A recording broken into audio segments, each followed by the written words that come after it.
디모데후서 3장 10절부터 17절까지 함께 읽습니다.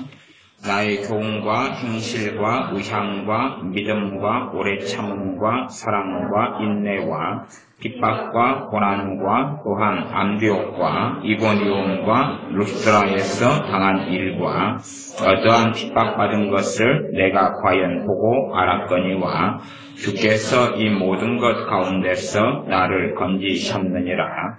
무릇 그리스도 예수님 안에서 경건하게 살고자 하는 자는 핍박을 받으리라. 악한 사람들과 속이는 자들은 더욱 악하여져서 속이기도 하고 속기도 하나니, 그러나 너는 배우고 확신한 일에 거하라. 내가 네게서 배운 것을 알며 또 내가 어려서부터 성경을 알았나니, 성경은 능히 너로 하여금 그리스도 예수님 안에 있는 믿음으로 말미암아 구원에 이르는 지혜가 있게 하느니라. 모든 성경은 하나님의 감동으로 된 것으로 교훈과 책망과 바르게 함과 의로 교육하기에 유익하니, 이는 하나님의 사람으로 온전케 하며 모든 선한 일을 행하기에 온전케 하려 함이니라. 아멘. 사도 바울이 핍박과 고난과 환난을 당하였다라고 증거하면서 너가 내 옆에 있어서 내가 그런 당한 환난과 고난을 보고 알았지 않느냐. 그럼에도 불구하고 주님께서 11절 하반절에 이 모든 것 가운데서 나를 건지셨느니라.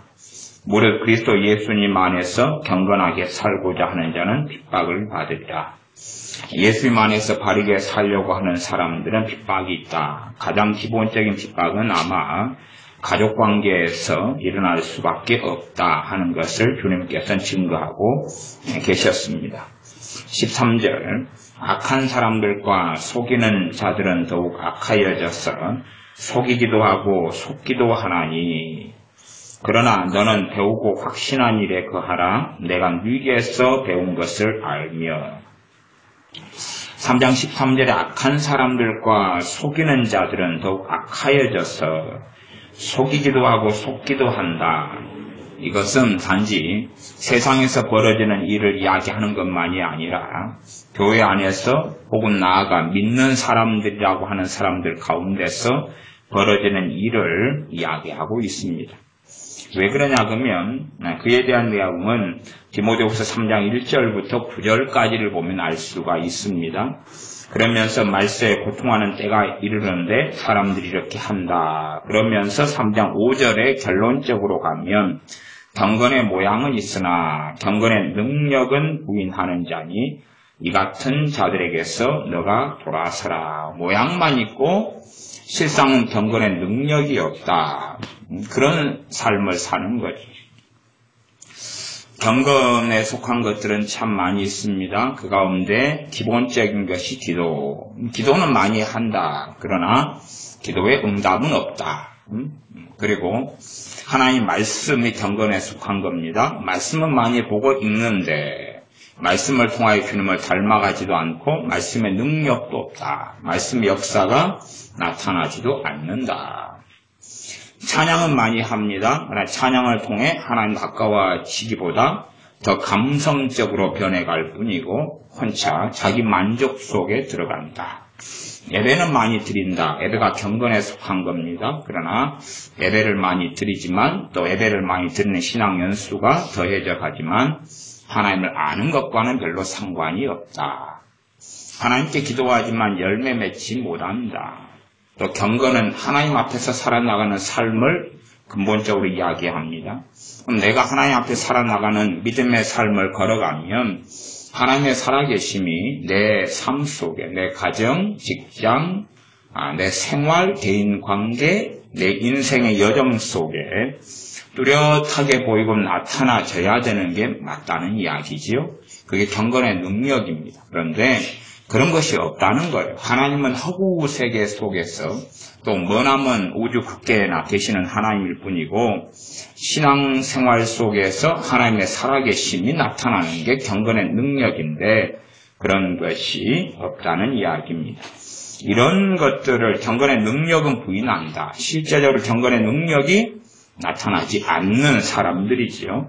이 같은 자들에게서 너가 돌아서라. 교회 안에서 벌어지는 일이에요. 신앙생활 안에서 믿는다고 하는 사람들 안에서요.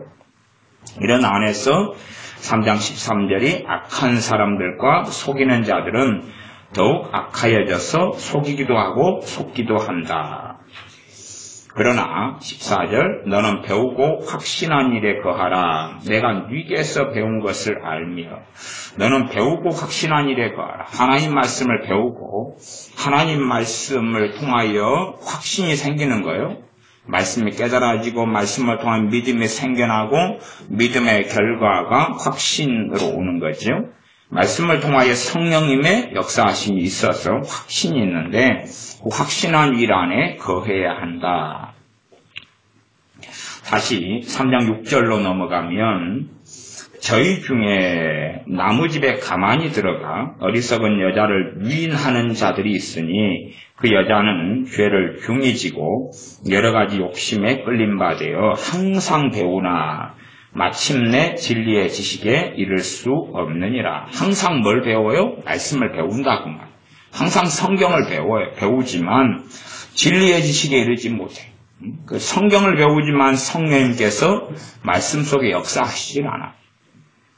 성경을 우리가 읽지만 말씀을 통해 은혜 받지 못하는 사람들의 대표적인 특징 중에 하나는 뭐냐 하면 성경을 자신의 액세서리로 사용하려고 그래요. 액세서리라는 건 뭐냐 하면 말씀을 통하여 내가 주님 만나고 내가 변화되고 내게 주시는 하나님 말씀을 듣고 배우는 거예요. 그러나 내게가 아니라 변론을 위해 성경을 연구해요. 변론을 위해 남을 가리키기 위해서 남에게 내 말이 옳다는 걸 입증하려고 내 의로움의 수단으로 성경을 사용하고 있는 사람들, 이런 사람들이 이미 하나님 말씀을 잘못된 길로 걸어가기 때문에 그런 사람들은 계속 배우지만 진리의 지식에 이르지 못한다는 무서운 판결까지 성경은 선언하고 있습니다.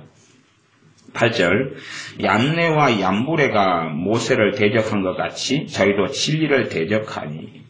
교회 안에서 얀네와 얀브레처럼 하나님의 백성이라고 일컬어지며 심지어는 예수 믿는 자라고 일컬어지는데 이들은 말씀을 배우는데 실제로는 진리를 대적하는 삶을 산다는 것입니다. 교회 안에서 벌어지는 정말로 많은 배교의 상황들이 신약 성경에는 가득히 나와 있습니다. 진리를 대적하니 이 사람들은 그 마음이 부패한 자요 믿음에 관하여는 버리운 자들이라. 믿음에 관하여 버리운 사람들, 구원에서 탈락하고 이탈한 사람들을 이야기합니다. 9절 그러나 저희가 더 나가지 못할 것은 저 두 사람의 된 것과 같이 저희의 어리석음이 드러날 것임이니라. 그러면서 하나님 말씀에 대한 이야기로 넘어가고 있는 것입니다. 다시 3장 이제는 15절부터입니다.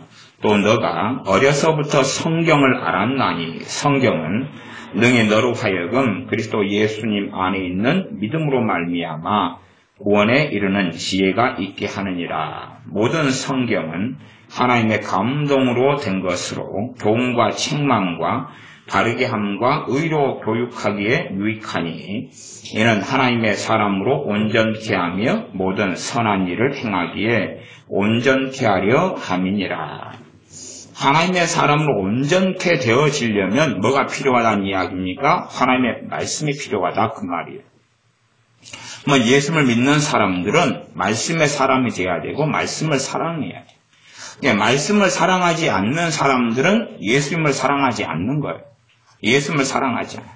예수님을 내가 믿는다. 우리의 자녀들이 예수님을 믿는다. 그러지만 하나님 말씀을 사랑하지 않아요. 그러면 예수님을 사랑하는 게 아니고 실상은 한 걸음 나아가면 믿는 게 아니에요. 그냥 단지 믿는다라는 말만 있는 것이고 그 믿음이 유지가 될 수 있으나 잠깐밖에는 가지 못하는 것이에요.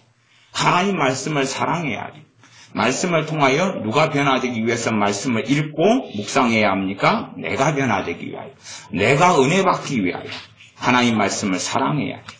하나님 말씀을 사랑하지 않는 사람들은 신앙의 연수가 아무리 흘러가고 지나가도 필요 없는 공연불에 불과한 것입니다. 하나님 말씀을 사랑해야 돼. 말씀을 사랑해야지 말씀이 우리로 하여금 구원에 이르는 지혜가 있고, 그 다음에 이 하나님의 말씀이 성경이 교훈을 주고 내게 책망을 주고 나를 바르게 한다 그 말이에요. 말씀이 나를 바르게 한다. 그 다음에 의로 나를 교육한다. 그리고 하나님의 사람인 우리로 하여금 온전하게 만드는 부족함을 채우는 걸 온전케 한다 그 말입니다. 하나님 말씀을 통하여 부족함이 채워져 가야 됩니다. 하나님 말씀을 많이 묵상하고 읽고 상고하다 보면, 그리고 정상적으로 하나님 앞에 그렇게 하다 보면 지혜가 생겨나기 시작해요. 그러나 하나님 말씀을 묵상하고 상고하지 않으면 지혜가 오질 않아요. 지혜가 오질 않아요. 하나님 말씀의 논리라는 건 실제로 우리 아이들이 초등학교, 중학교, 고등학교, 대학교를 다니면서 국어 같은 국문학, 국어 같은 걸 하지만 국어보다 말씀이 훨씬 어려워요. 국어보다 말씀이 훨씬 어려워요. 과학 같은 것보다 말씀이 더 어려워요. 그러니까 과학에 대한 논리도 못 따라가면 성경은 제대로 이해하고 알 수가 없어요. 이해력이 없고 사고력이 필요해요. 성령님으로만 성경이 깨달아지고 알아지지만 반드시 그에 더불어서 우리의 이성과 우리의 논리력과 우리의 사고력이 반드시 선행되고 있어야 돼요. 그게 없는 사람들은 하나님 말씀을 깨닫고 알아가려면 다시 그것이 형성돼 가야 돼요. 그게 없어서는 안 되는 거예요. 하나님 말씀은 논리적이에요. 실제로 이성적이에요. 그러면서 믿음의 신비가 말씀 속에 깊이 있게 들어와 있어요. 하나님 말씀에 대한 이해나 논리나 지각이나 지혜가 없으면 사실은 하나님 말씀을 자의적으로 생각하고 해석하기도 너무 쉬운 거예요. 그래서 우리가 하나님 말씀을 잘 곰곰이 묵상하고 상고하고 살펴보는 건 아주 중요하고, 예수님의 사람들에게 있어서 평생의 공부는 하나님 말씀에 대한 게 돼요. 하나님 말씀에 대한 것이. 하나님 말씀에 대한, 세상 사람들도 죽기 전에 꼭 읽어봐야 될 것이 뭐냐 그럴 때에 성경을 꼽아요. 예수님의 사람들이 말씀이 없으면, 하나님 말씀을 묵상하고 상고하는 게 없으면 그 사람은 깨어있는 신앙생활을 할 수가 없는 것입니다. 하나님 말씀을 사랑하고 사모해야 돼요. 그래서 모든 성경은 하나님의 감동으로 된 것으로, 성경 66권이 하나님의 감동으로 된 것으로 교훈을 내게 준다. 교훈을 책망을 한다는 건 하나님 말씀과 내 삶이 어그러져 있는 부분을 내가 말씀 앞에 무릎을 꿇고 엎드릴 때에 말씀을 통하여 성령님께서 나를 책망하셔요. 그래서 나를 바로잡아 주신다 그 말이에요. 그러나 말씀을 통해 우리가 책망을 듣지 않으면 바로잡아지지를 않아요. 말씀을 통해 위로만 받으려는 사람은 성경을 제대로 못 보게 됩니다. 그냥 바르게 한다. 바르게 한다. 그것이 헬라어로는 파이데이 안 이런 단어가 될 텐데, 어떤 면에서는요, 다리가 이렇게 부러져가지고 잘못 붙은 사람은 수술을 받아야 되는데 다리를 다시 부러뜨려야 돼요. 그래가지고 다시 바른 방향으로 다시 다리에 수술을 받아야 됩니다. 그것처럼 바르게 고치려면 진통도 필요해요. 하나님 말씀을 통하여 고통도 겪고 진통도 와요. 그러면서 바르게 되어지고 우리의 부족함을 채워주는 것. 하나님 말씀을 통하여 우리가 부족함이 채워져 가야 된다는 사실이에요. 제가 책을 한 권 들고 나왔는데, 저도 옛날에 이 책을 사실은 여러 번을 봤던 책이에요. 근데 이제 또 다시 볼 때 되니까 틀린 점이 참 많이 눈에 띄는 것 같아요. 책은 어떤 책이냐 그러면 과거에 청교도 중에 한 분이 조셉 얼라인이 쓴 책인데, 돌이켜 회개하라는 책이고, 회개의 경종 이런 책, 회개에 대한 제목으로서는 책이 몇 권이 없는데 그 가운데 이 책은 1600년도에 쓰여졌으니까 지금으로 따지면 한 300 몇십 년이 된 책이에요. 이 책이 쓰여진 것이 1671년이니까 지금으로 따지면은 아주 한 344년이 된 책이죠. 회개에 대해서는 300년간 읽어온 책이에요. 그런데 이제 제가 볼 때는 내용이 많이 잘못된 게 많아요. 잘못된 게. 그러면 이렇게 300년간 읽어오면서 회개에 대한 도전으로 쓰이는 책이 이 책이에요. 그런데 성경을 제가 보기에는 잘못 해석하고 잘못 가르친 게 많아요. 그렇다는 이야기는 하나님 말씀이 상상해도 어렵다는 이야기예요. 사람들 300년간 이 책을 보면서 와 대단한 책이다 품에 안고 살아왔다 그런 말이에요. 그러나 유감스럽게 틀린 부분이 아주 많아요. 그래서 그런 것 때문에 우리가 하나님 말씀을 바르게 읽고 바르게 알아야 돼요. 바르게 읽고 바르게 알아야 돼요. 그래서 말씀이 우리의 국어보다 어렵다는 이야기.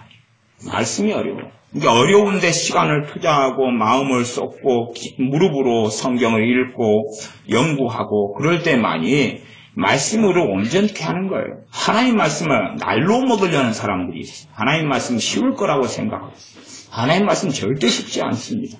그 다음에 무엇보다 우리의 이성으로만 이해하고 논리로만 이해해가지고 말씀이 이해될 수가 없는 거예요. 그러니 무릎으로 성경을 읽어야 되는 것이. 이분은 1634년부터 1668년까지 34살까지 살으셨던 분이에요. 목사님이시죠, 당연히. 그래서 영국 사람인데 영국에 복교가 있는데 복교 성공회인데 복교도의 핍박을 많이 받아서 감옥살이와 고통을 많이 당하면서 그러면서 이제 병들어 죽으셨어요. 34살까지. 그러니까 실제로 저는 그렇게 생각해요. 이분이 34살까지 사시다가 돌아가셨고, 이번에 죽은 다음에, 사후에, 한 3년 지난 다음에 이 책이 이제 나왔어요. 그러니까 34살까지 설교하고 됐다, 그러면, 저는 어떤 면에서는, 이제, 제 나이로 보면 아주 젊을 때 설교하고, 그게 책으로 기록되어 있기 때문에, 미흡한 부분이 많을 수밖에 없다, 이렇게 보는 기본적인 생각을 가지죠. 이제 많은 부분은 아니고 이 책이 영향력을 한국에나 전 세계에 300년 이상 영향을 끼치고 있으니까 그 가운데 이제 이건 많이도 설명도 못해요. 시간이 엄청 오래 걸리니까 그냥 여기까지 한 40페이지까지만 이 부분만 볼까요? 40페이지까지만. 그러면 이제 1장은 뭐냐 하면 가짜 회개에 대한 이야기하고 가짜 회개가 아닌 가짜 회개가 있다. 그러면서 가짜 회개. 2장은 회개란 무엇인가. 3장은 생명 얻는 회개. 4장은 회개하지 않는 자는 어떻게 되는가. 이러면서 이제 8장까지 나와 있는 거예요.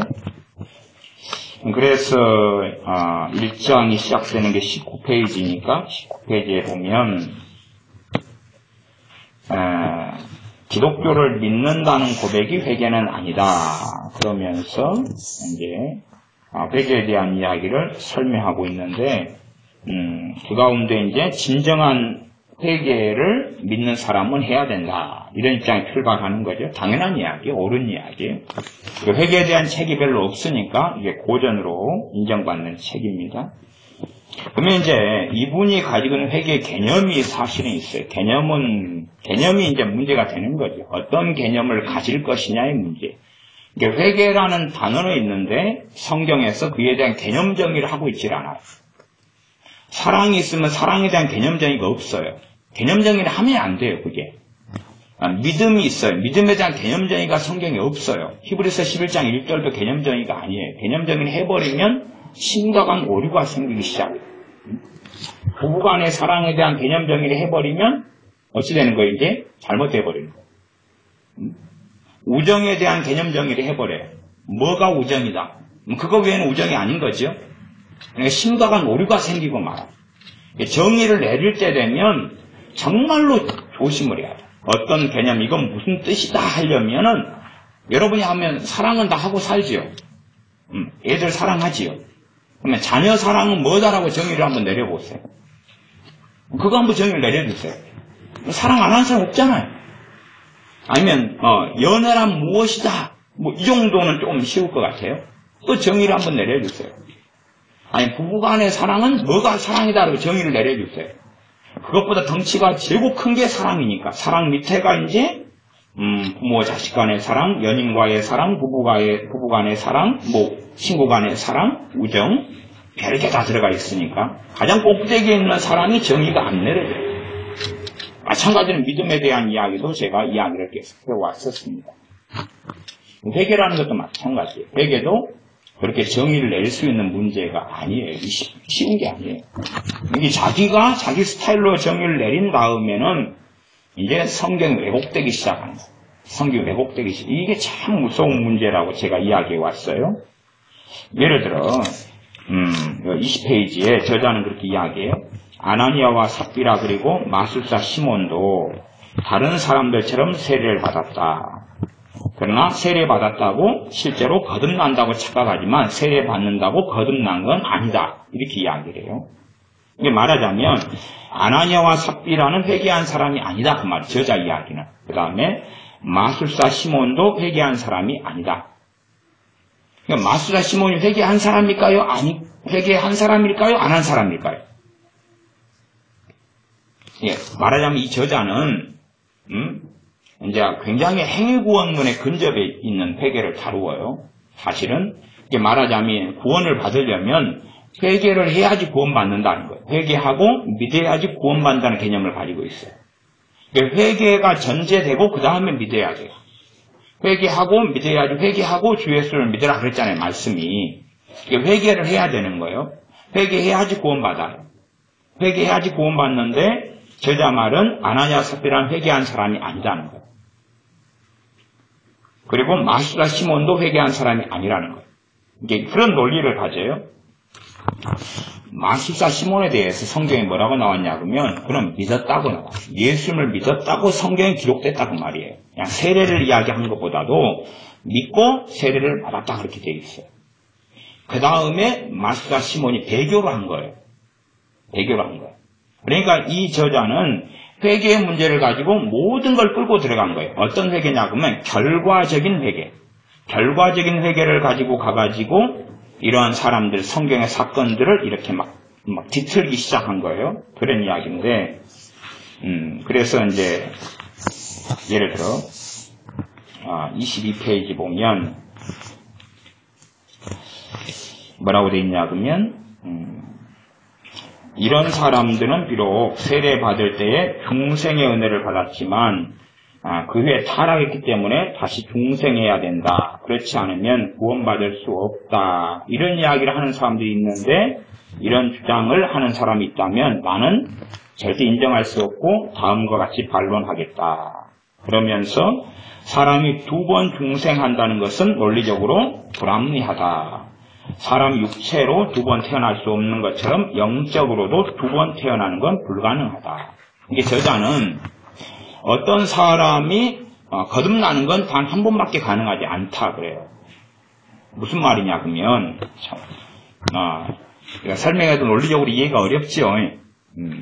제가 쉽게 설명하는 거 이게. 이게 논리적으로 이해가 어려우면 이해력이 좀 많이 증가되셔야 돼요. 이게 증가되셔야 돼요. 이게 말하자면 이제 어떤 사람들이 예수를 믿었다가 타락해 버렸어요. 저자는 어떤 관점이냐 그러면 그들은 회개하지 않았기 때문에 그렇다는 이야기예요. 그러니까 성경은 뭐라 이야기하냐 그러면 사울왕 같은 경우가 맨 처음에 어떤 사람이 됐어요? 성령이 임하면서 새 사람이 됐지요. 새 사람이 돼가지고 그가 타락한 거예요. 타락했는데 저자는 어떤 입장이냐 그러면 사울왕은 회개한 사람이 아니었다라는 이제 입장을 가진다 그 말이에요. 결과론적으로. 그러니까 회개한 사람이 아니니까 거듭남도 없고 구원도 없는 사람이다. 이런 입장으로 이 회개에 대한 책을 계속 쓰고 있는 거다. 그 말이에요. 이걸 막 섞어놓는 거예요. 결과론적으로 이야기하면 이 저자는 조셉 얼라인이라는 이 목사님은 중생하고 성화를 섞어가지고 이에 대해서 뭉텅거려가지고 그 개념을 회개로 가져가 버린 거예요. 그러니까 회개하고 중생은 같이 틀려요? 밀접하지만 다른 거예요. 그 다음에 회개하고 성화는 밀접하지만 다른 거예요. 다른 건데 회개의 개념 안에 성화를 집어넣어버리고 회개의 개념 안에 중생을 집어넣어버렸어요. 그래가지고 이제 성경을 전체를 회개라는 안경을 쓰고 풀어가 버린 거예요. 그것이 이제 이 책인데 그래서 말하자면 어떤 할머니가 예수님 영접했다. 예수님을 부인해요. 부인한 다음에 다시 예수님을 영접을 한다 이런 것 자체를 인정하지 않아요. 이게 좀 희한한 개념이 같이 들어가 있는 거예요. 결과적으로 말하자면 어떤 할머니 예수님을 영접했다가 예수님 부인했어요. 그 다음에 다시 영접해야 될 상황이 되면 그 할머니에 대해서 그냥 그렇게 편리하게 이야기할 수 있겠죠. 회개하지 않은 사람이다. 회개하지 않은 사람이다. 이런 개념이죠. 그냥 여러분이 잘 이해하든지 못하든지 간에 제가 계속 설명해 가렵니다. 만일 당신이 기도하지 않고 마땅히 존경해야 할 것을 비웃거나 악한 사람들과 어울린다면 당신은 구원받을 수 없다. 당신이 거룩하고 참되고 자신을 부인하는 그리스도인이 아니라면 구원받을 수 없다. 이게 성화구원론이 되어버리죠. 이게 말하자면 회개한 사람은 거룩하게 된다. 회개한 사람은 참된 사람으로 변화된다. 회개한 사람은 자기를 부인하는 사람이 된다. 다시 말하면 참된 회개는 자기 부인의 열매가 맺히고 참된 회개는 거룩이 맺히고 참된 회개는 사람의 변화를 가져와 버린다. 그런 내용들이 뒤에가 쭉 나와 있어요. 그러면 제가 봐보세요. 하나님 말씀을 가지고 디모데후서 3장을 이야기했어요. 그러면 내가 회개하고 예수를 믿었어요. 이게 사도행전에 보면 한날에 회개하고 제자가 된 사람이 3,000명이 그러죠. 그러면 3,000명이 그날 예수를 믿었는데 믿자마자 성경 66권을 다 깨닫고 다 알 수 있어요? 없어요? 없잖아요. 이게 말씀을 통하여 사람은 거룩해져 가고 변화돼 가요. 이걸 성화라 그러는 거예요. 거룩해져 간다 그 말이에요. 예수님을 닮아간다. 예수님을 닮아간다는 말은 다른 말로 하면 죄를 끊어가고 해결해가고 죄에서 벗어나서 거룩한 여정으로 들어간다. 그러니까 어떤 면에서는 죄가 남아있고 그리고 어떤 데는 거룩해져 가고 어떤 것은 변화돼 가고 그러면서 달라져 가는 길을 걷는 걸 성화라 그러는 거예요. 그런데 저자가 생각하는 회개는 뭐냐 그러면 회개를 누가 했다면 모든 게 다 달라져야 된다. 모든 게 완전한 변화를 다 가져와야 된다. 그럼 그 사람이 구원을 받는다. 결과적으로 이 사람이 주장하는 회개라는 것은 상당히 완전 성화를 이야기하는 거랑 똑같은 거예요. 그러니까 누가 구원받으려면 완전 성화가 된다는 이야기. 결국 회개라는 개념 안에 완전 성화의 개념이 들어가 버리는 거예요. 그래서 그렇게 되다 보면 이제 심각한 오류를 많이 양산해내게 되는데 저자가 이런 걸 가져요. 그러면 좀 더 읽어보면 여러분이 좀 알아들을 만한 게 뭐가 있을까요? 예를 들어 요아스 왕 같은 경우는 회개한 사람이 아니었다. 요아스 왕이 이제 종교 개혁을 일으켰던 것은 단지 그는 교육을 받아서 그랬을 뿐이다. 교육이라는 것은 대제사장 여호야다의 교육을 받아가지고 그가 종교 개혁을 일으켰고 대제사장 여호야다가 죽고 나니까 그는 사슬에서 풀린 늑대처럼 변해버렸고 결국 우상 숭배에 빠졌다. 그는 회개한 사람이 아니었기 때문이다. 이렇게 이제 24페이지에는 적어요. 이런 방식인 거예요. 또 나아가서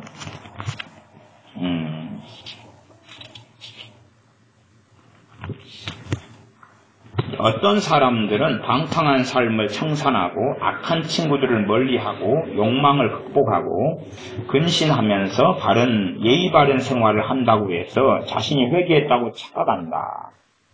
이게 이런 정도 생활을 하면은 회개했다고 말할 수가 거의 있겠지요. 근데 그런 것도 착각이다. 이런 스타일로 가요.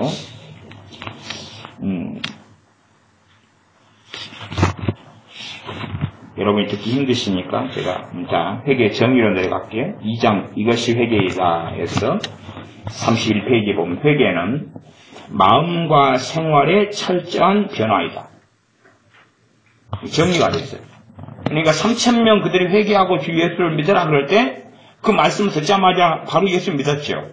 그러면 그 사람들은 그날 그냥 마음과 생활의 철저한 변화가 그날 나타나 버린 거예요. 그러면 성경 읽을 필요가 없겠죠. 왜? 말씀이 우리를 온전하게 하는데 마음과 생활의 철저한 변화다. 이렇게 나왔어요. 회개 정의를 저자가 회개는 마음과 생활의 철저한 변화다. 그 다음에 이게 있으면서 예수를 믿으면 뭘 받아요? 구원을 받는 거예요.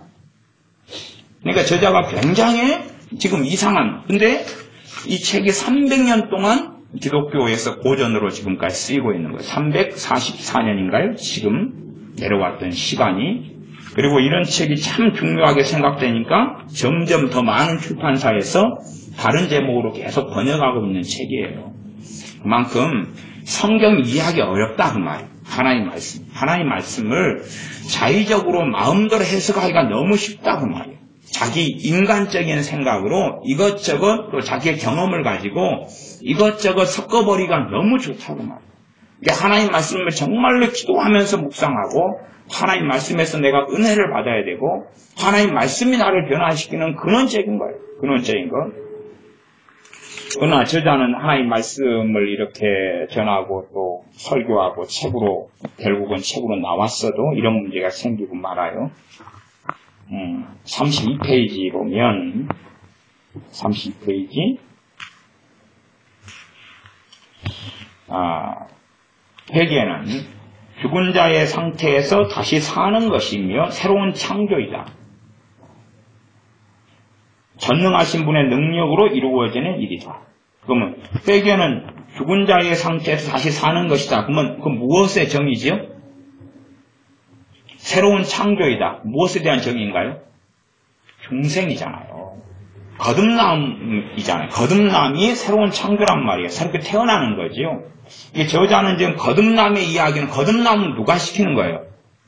하나님이 시키는 거죠. 근데 거듭남을 회개라고 정의를 내려버린 거예요, 이걸. 회개 안 했다가 이거저걸 다 끌고 들어와 버렸어요. 막 섞어버린 거예요.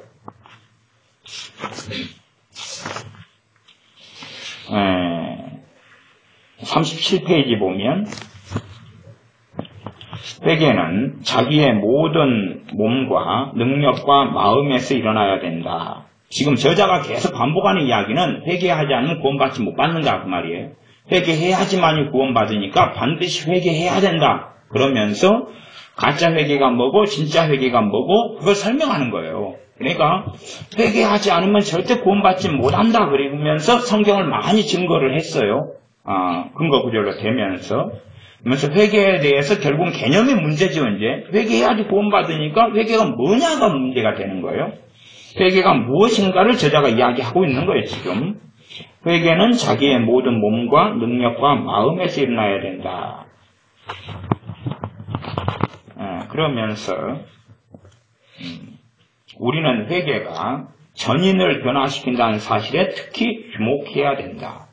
회개가 사람 우리 전체를 다 변화시켜버린다. 회개가 전체를 다 변화시켜버린다.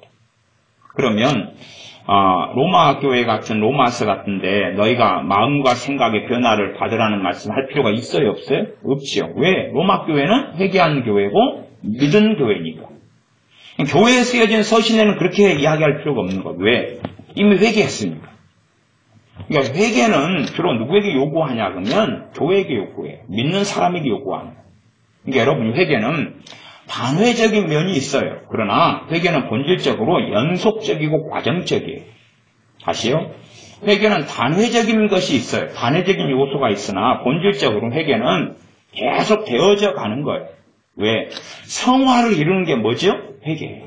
회개가 계속 이어져 가면서 주님을 닮아가는 성화가 일어나요. 그러니까 회개의 본질이 무엇을 통해서요? 말씀을 통해서. 말씀과 믿음을 통해서 회개가 일어나요. 그러나 말씀과 믿음을 사용하시는 분 또한 성령 하나님이시고 그래서 회개가 되어져 가는 것이에요. 되어져 가는 것. 단회적인 회개의 부분에 있어서는 라오디아 교회나 소아시아 7교회가 5교회들처럼 회개해야 될 특별한 삶의 영역들 하나님에게서 터닝해서 회심해서 달라져 버린 부분에 있어서 본질적인 부분을 회개하라고 요구하는 부분하고 특별한 교회의 영역에서 회개하라고 요구하는 부분이 함께 있습니다. 그런 부분까지는 자세하게 이야기하지 않겠습니다. 다룰 건 제가 다 다루었기 때문에 회개는 39페이지에 보면 낡은 건물을 뜯어 고치는 것이 아니라 전부 허물고 새로운 건물을 세우는 것이다. 회개는 새로운 세상에서 살아갈 새로운 사람을 만들어내며 사람의 마음과 몸과 삶 전체의 행동들을 변화시킨다. 그 회개가 있어야지 구원받는다 그런 거예요. 그러면서 이걸 다 논증을 하고 있으니까 제가 지금 몇 페이지까지만 읽는 거예요. 회개한 사람은 하나님과 그분의 영광을 유혹적이고 세속적인 것보다 소중하게 여긴다. 회개는 마음의 눈을 뜨게 하고 타고난 무지의 비닐을 벗겨내 사람들을 어둠에서 비추고 이끈다. 회개한 후에는 그 사람은 자신의 상황을 정확하게 진단하게 된다. 가능해요? 안 가능해요? 가능하지 않은 이야기지요. 아마 제가 추측하기에는 이 저자에 대해서 제가 어떤 추측을 하냐 그러면 이 얼라인 목사님이 아마 성령 충만한 삶을 사시던 것 같아요. 그러니까 성령 충만한 상태 속에서는 자기가 회개한 사람이라고 이미 거룩이 이루어져 버린 것 같은 착각을 할 수가 있어요. 성령 충만한 경우에는. 그래서 성령 충만한 어떤 상태 속에서 이 상태가 지금 회개한 상태구나. 그래서 성령 충만하다가 돌아가신 것 같아요. 그런 경우는 이런 착각을 할 수가 있어요. 그래서 자기가 성령 충만을 받은 다음에 성령 역사가 계속 나타나니까 그런 것을 내가 본성적인 변화를 가져왔고 생각과 마음과 삶 전체가 변화를 가져왔다. 생각하는 것 같아요. 근데 그 성령 역사로 그렇게 되어지는 어떤 삶의 연속성상이고 본인이 성령 충만을 상실해버리고 약해져 버린다면 실제로 변화됐다고 느꼈던 것들이 변화되지 않은 것을 저자는 볼 수밖에 없었을 터인데 아마 젊은 나이에 돌아가시면서 성령 충만한 상태 속에서 설교하고 가르치고 그다음 성령 충만한 자기 경험으로 성경을 보면서 특별히 회개의 관점에 초점을 맞춰버린 것 같아요. 제가 보기에는. 그래서 회개한 사람은 새로운 빛을 받아 41페이지인데 전과는 다른 마음을 갖게 되고 다른 판단을 하게 된다. 이제 하나님께서 그의 모든 것이 되신다. 회개한 사람한테는 하나님이 그의 모든 것이 되셔야 안 되셔요? 안 되지요. 믿음의 선한 싸움을 해나가야 되잖아요. 성화의 과정을 거쳐야 되고 우리가 그때 회개하고 말씀 앞에 바로 서야 되는 거예요. 이게 저자는 이제 그래서 회개라는 것은 어떤 개념으로 보냐 하면 한순간에 이루어져 버리는 걸로 봐버리는 거예요. 한순간에 이루어져 버리는 거예요. 어떤 면에서는 이 요한 웨슬러 목사님이 경험했던 성령 충만한 속에서 가지고 있는 완전 성화의 개념을 함께 가지고 있다 이렇게 볼 수 있는 그런 저자가 되겠죠. 물론 이 안에 옳은 내용도 많이 있어요. 근데 근원적으로 회개에 대한 개념 자체가 잘못됐기 때문에 성경 전체를 왜곡시킬 수 있는 그런 길을 걸어가는 게 쉬운 거죠. 그만큼 그러면 이 책을 제가 그냥 단순하게 회개 개념만 읽으면 틀렸다는 건 알겠죠? 그 정도는 이해되죠? 다시 회개 개념 읽어드릴게요. 회개는 마음과 생활의 철저한 변화이다. 회개가 아니에요? 회개가 아니고 완전 성화예요, 이건. 완전 성화. 그러면 이 완전 성화는 모세 할아버지도 했던 거예요, 못 했던 거예요? 못 했던 거잖아요. 물론 엘리야 선지자는 승천했으니까 그냥 했다고도 볼 수 있겠어요. 에녹 선지자 같은 경우도. 그러나 모세나 아브라함도 못했어요. 이삭도 못했고 야곱도 못했어요. 그러니 실상은 사도 베드로도 못했어요. 그런데 회개는 마음과 생활의 철저한이란 말이 들어가. 철저한은 몇 %예요? 100%지요. 100%. 그렇게 되면은 구원받는다는 거예요. 이 회개가 있을 때 구원받는다는 거예요. 이게 저자가 지금 그렇게 봤으면 사실은 복음을 왜곡시켜버린 거예요. 그런데 사람들이 이 책을 보면서 300년 이상을 은혜를 받아왔어요. 은혜를 받아왔어요. 그렇다는 이야기는 유감스럽게 많은 사람들이 성경을 제대로 해석하지 못하는 이상한 눈을 가졌다고 볼 수밖에 없는 거예요. 그만큼 제가 이런 유명한 이런 300년 동안의 기독교 보전이 되는 책을 정죄하거나 판단하자는 이야기는 아니고 그렇게 하나님 말씀을 얼마든지 은혜 받은 사람 또 이런 분같이 성령 충만한 인생을 사시는 분도 말씀 어그러뜨리고 이해를 못하고 또한 잘못 해석하는 경우는 쉽다 그런 말이에요. 그러니 하나님 말씀 앞에 정말로 겸비하게 엎드려서 말씀을 사랑하는 사람이 돼야 돼요. 이분은 회개에 대한 어떤 부르심이 있었는가 몰라도 계속 회개만 외쳤어요. 회개만 외쳤어요. 그것도 미스에 들어가요. 왜? 하나님 말씀에는 좌로 우로 치우치 말아야 돼요? 치우치 말아야 되는 거예요.